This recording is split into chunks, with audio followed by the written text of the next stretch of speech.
Hello dear students, welcome back to my YouTube channel excellent study classes में। आज का ये वीडियो क्लास 12 हिंदी का एक बहुत ही इम्पोर्टेंट वीडियो है। इस वीडियो में हम बताने वाले हैं आपके हिंदी संस्कृत के 3 ऐसे महत्वपूर्ण गद्यांश को जो आपके बोर्ड एग्जाम के लिए बहुत ही इम्पोर्टेंट है। स्टूडेंट्स, आपके हिंदी संस्कृत से गद्यांश 7 नंबर के पूछे जाते हैं, तो ऐसे में हम आपके लिए लेकर के आए हैं हिंदी संस्कृत के 3 ऐसे महत्वपूर्ण गद्यांश को जो आपके बोर्ड एग्जाम के लिए मोस्ट इंपोर्टेंट है। अगर आप लोग इन 3 महत्वपूर्ण गद्यांश को तैयार कर लेते हैं, इन तीनों महत्वपूर्ण गद्यांश के संदर्भ और अनुवाद को समझ लेते हैं, तो आपके 7 नंबर जो हैं वो बिल्कुल पक्के हो जाएंगे। तो इस वीडियो में हम आपको 3 महत्वपूर्ण गद्यांश तो बताएंगे ही, साथ में हम आपको गद्यांश सॉल्व करने का सही तरीका बताएंगे, जिससे आप लोग अपने बोर्ड एग्जाम में 7 में 7 नंबर अचीव कर सकें। तो आज का ये वीडियो आप सभी के लिए बहुत ज्यादा इंपॉर्टेंट है, तो वीडियो को ध्यान से अंत तक जरूर देखिएगा। ये 3 महत्वपूर्ण गद्यांश जो हम आपको बताएंगे, ये आपके बोर्ड पेपर में 100% पक्का आएगा। जी हाँ स्टूडेंट्स, ये सभी के सभी गद्यांश जो है आपके बोर्ड एग्जाम के लिए बहुत ज्यादा इंपॉर्टेंट है, आपके बोर्ड एग्जाम में कई बार देखने को मिले हैं। तो वीडियो को ध्यान से अंत तक जरूर देखिएगा। तो चलिए हम वीडियो को स्टार्ट करते हैं। तो आइए हम देखते हैं 3 सबसे महत्वपूर्ण गद्यांश को। उनमें से सबसे पहला गद्यांश है, आप यहाँ पे देख सकते हैं, ये जो गद्यांश है ये आपके संस्कृत पाठ संस्कृत भाषामायः महत्तम पाठ से लिया गया है। बहुत ही इंपॉर्टेंट गद्यांश है, ये आपके बोर्ड एग्जाम में 3 से 4 बार पूछा गया है, तो बहुत ज्यादा इंपॉर्टेंट है। तो इसको हम देखेंगे, इसका संदर्भ आपको कैसे लिखना है, इसका अनुवाद कैसे लिखना है, सब कुछ हम आपको डिटेल में बताएंगे और लिख करके भी दिखाएंगे। तो वीडियो को ध्यान से अंत तक जरूर देखिएगा, ठीक है। तो सबसे पहले हम गद्यांश को पढ़ेंगे, उसके बाद जो है इसका संदर्भ लिखेंगे, उसके बाद इसका अनुवाद लिखेंगे। स्टूडेंट्स, 2 इंपॉर्टेंट गद्यांश जो है वो अभी हम वीडियो में आगे देखेंगे, तो वीडियो को अंत तक जरूर देखिएगा। तो आइए हम सबसे पहले गद्यांश को पढ़ते हैं, इसका अनुवाद समझते हैं, उसके बाद जो है हम आपको लिख करके दिखाएंगे। तो यहाँ पे हम सबसे पहले गद्यांश को पढ़ेंगे। यहाँ पे ध्यान दीजिए, संस्कृतस्य साहित्यम सरस व्याकरणस्य सुनिश्चितम तस्य गदे पदे च लालित्यम भावबोध सामर्थ्यम अदित्य श्रुति माधुरश्च वर्तते की बहुना चरित्र निर्माणार्थ यादृशी सत्प्रेरणाम संस्कृत वाड्मयम ददाति न तादृशी किश्चिदन्यत् मूलभूतानां मानवीय गुणानां यादृशी विवेचना संस्कृत साहित्य वर्तते नान्यत्र त्रादसी। यानी कि इसमें संस्कृत साहित्य के बारे में बताया गया है। यहाँ पे हम ध्यान से समझेंगे, संस्कृत साहित्य सरस, यानी कि संस्कृत के साहित्य सरस हैं। क्या कहा जा रहा है? संस्कृत से, यानी कि संस्कृत के साहित्य यानी कि साहित्य, सरसम यानी कि सरस है। संस्कृत के साहित्य सरस, व्याकरण सुनिश्चितम और व्याकरण सुनिश्चित है। तो संस्कृत के साहित्य सरस और व्याकरण सुनिश्चित हैं। तस्य गदे पदे च लालित्यम, इसके गद्य और पद में लालित्य, भावबोध सामर्थ्यम और भावबोध करने की शक्ति यानी कि भावबोध करने की क्षमता, अदित्य श्रुति माधुरश्च वर्तते, अदित्य कानों को प्रिय लगना है, यानी कि अदित्य कानों को मधुर लगना है।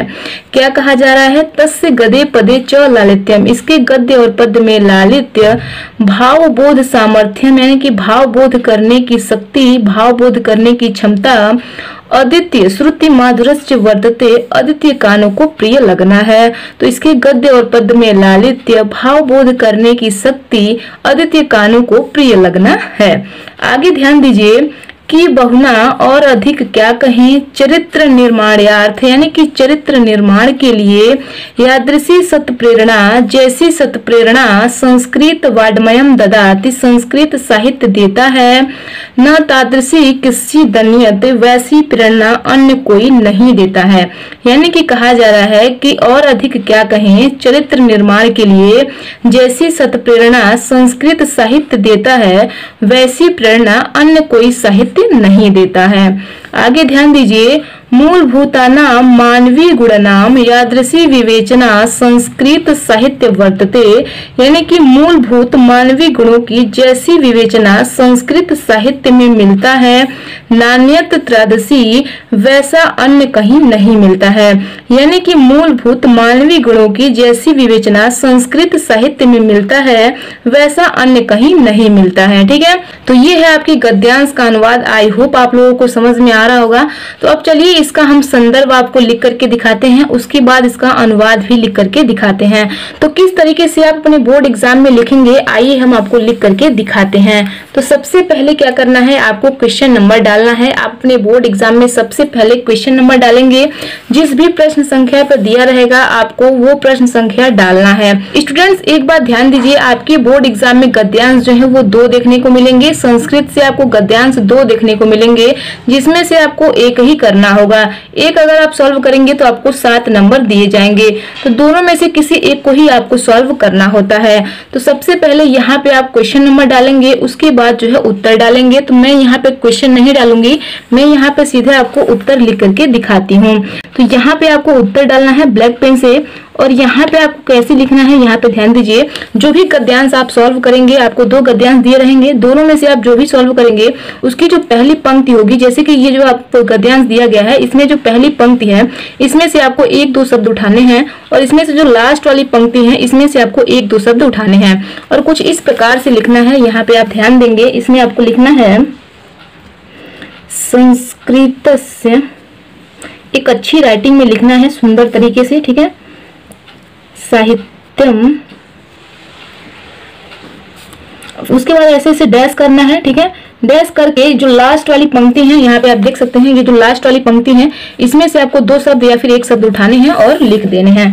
तो यहाँ पे हम लिखेंगे ऐसे डैश डैश करके, यहाँ पे लिखेंगे हम तादृशी। ठीक है, तो इस तरीके से आप लिख देंगे तो एग्जामिनर जो है तुरंत समझ जाएगा कि आपने कौन से गद्यांश को सॉल्व किया है। तो इतना लिखने के बाद जो है आपको संदर्भ लिखना है। तो यहाँ पे आपको प्यारा सा हेडिंग डालना है, संदर्भ। ठीक है, तो यहाँ पे आप प्यारा सा हेडिंग डालेंगे, संदर्भ। मैं यहाँ पे कलर का यूज कर रही हूँ, लेकिन आप लोग कलर का यूज नहीं करेंगे, आप लोग ब्लैक पेन से ही लिखेंगे। ठीक है, तो यहाँ पे आप संदर्भ लिखेंगे। कैसे लिखेंगे, बहुत ही सिंपल है, यहाँ पे ध्यान दीजिए। यहाँ पे आपको लिखना है प्रस्तुत गद्यांश हमारी पाठ्य पुस्तक के, यहाँ पे लिखेंगे प्रस्तुत गद्यांश हमारी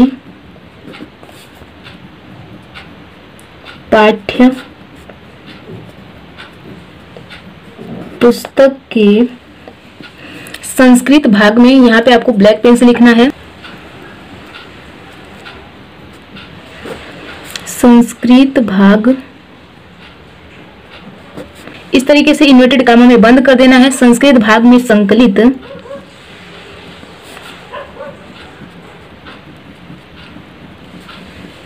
अब ये जिस अध्याय से लिया गया है, तो ये कौन से अध्याय से लिया गया है, तो ये संस्कृत भाषा माया महत्तम पाठ से लिया गया है। तो यहाँ पे हम लिखेंगे संस्कृत भाषायाम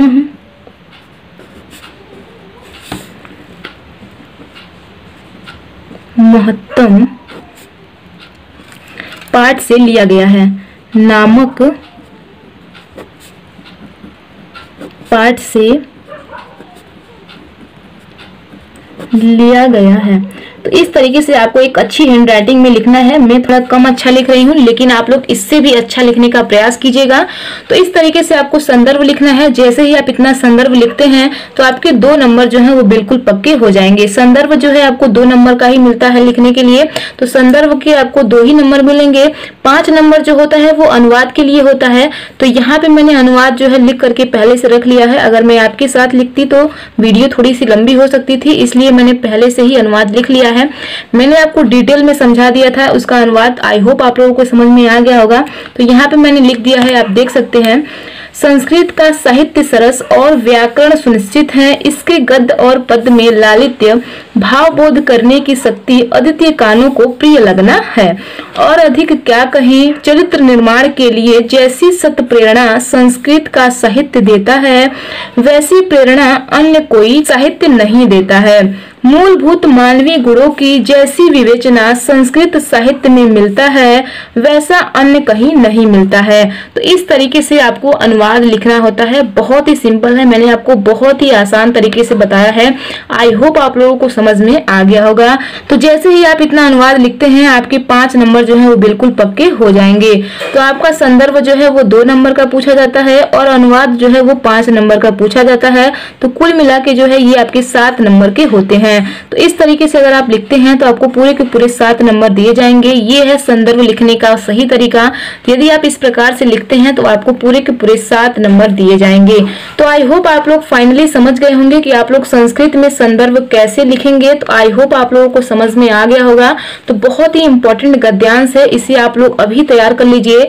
अब चलिए 2 इंपॉर्टेंट गद्यांश और भी हैं, उनको भी देख लेते हैं। वो भी बहुत ही इंपॉर्टेंट है आपकी बोर्ड एग्जाम की दृष्टि से। तो यहाँ पे आप देख सकते हैं ये गद्यांश जो है बहुत ही इंपॉर्टेंट गद्यांश है। ये गद्यांश आपके बोर्ड एग्जाम की दृष्टि से बहुत ही ज्यादा इंपॉर्टेंट है। ये गद्यांश जो है आपके संस्कृत पाठ आत्मज्ञ एवं सर्वज्ञ नामक पाठ से लिया गया है। बहुत ही इंपॉर्टेंट गद्यांश है। ये भी आपके बोर्ड एग्जाम में 3 से 4 बार पूछे गए हैं। तो ये आपके बोर्ड एग्जाम की दृष्टि से बहुत ज्यादा इंपॉर्टेंट है। तो यहाँ पे आप देख सकते हैं गद्यांश को, बहुत ही इंपॉर्टेंट है। यहाँ पे हम आपको पढ़ करके सुनाते हैं।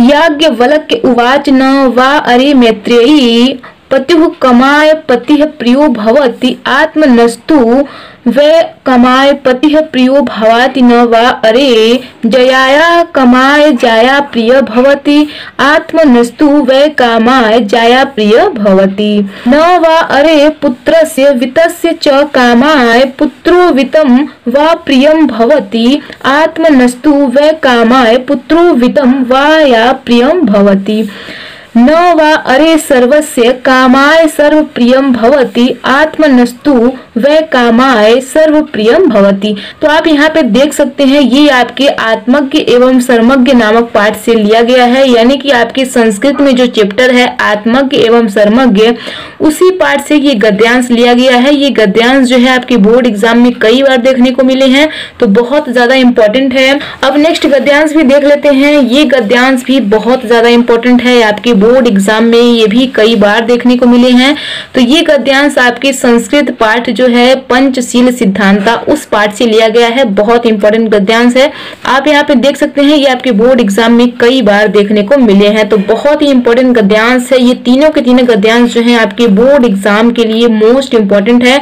तो आप इन तीनों गद्यांश को तैयार करेंगे। स्टूडेंट्स, इस वीडियो में हम आपको ये दोनों गद्यांश जो है सॉल्व करके नहीं बताएंगे, क्योंकि अगर इसको हम बताने लगेंगे तो वीडियो जो है बहुत ज्यादा लंबी हो जाएगी।